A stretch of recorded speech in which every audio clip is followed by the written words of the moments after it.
Mexico City. Salvador Nasser Alla, a former sportscaster running at the head of a left-wing alliance, was leading Monday in Honduran elections and was rushing to claim victory over President Juan Orlando Hernandez. A win by Mr. Nasser Alla would represent a sharp rebuke to Mr. Hernandez, an authoritarian leader who has maneuvered to take control over most of the country's fragile institutions.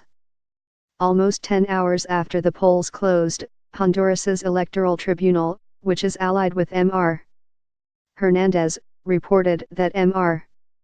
Nasser Alla was ahead by almost 5 percentage points with ballots counted at more than half of polling sites.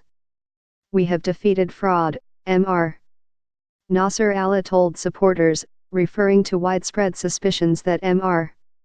Hernandez's National Party might try to rig the vote. There is no doubt. Just before the tribunal released its numbers, Mr. Hernandez had told supporters that he was ahead by 7 points. Supporters of Mr. Nasralla's alliance celebrated early Monday, filling the small plaza outside the hotel in Tegucigalpa, the capital, where the tribunal had set up operations for the vote. Although Mr. Hernandez has succeeded in reducing some of the murderous violence besieging Honduras, and he has promoted social programs, his likely election loss reflected how polarizing he has become. How he managed to get his name on the ballot may prove to be what damaged his candidacy the most. The Honduran constitution includes an ironclad ban on presidential re-election, a prohibition so unshakable that it was cited as the reason for ousting President Manuel Zelaya in a 2009 coup. Back then, Mr. Zelaya was believed to be angling for a way to get around the ban, although his left-wing policies may have been the real reason the country's political and business elites wanted him out of Honduras. If Mr. Nasser Alla becomes president, Mr.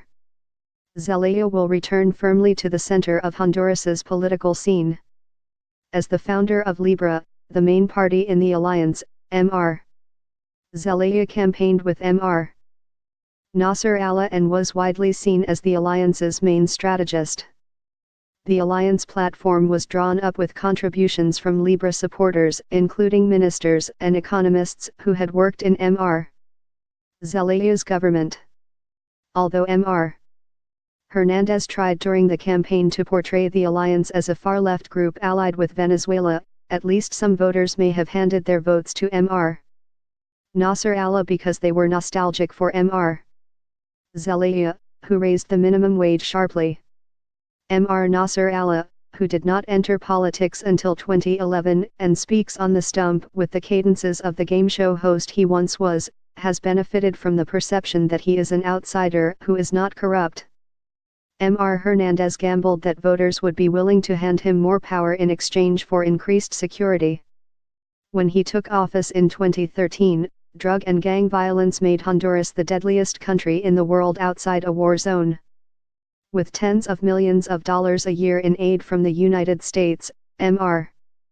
Hernandez dismantled several drug cartels and extradited a dozen traffickers to the United States.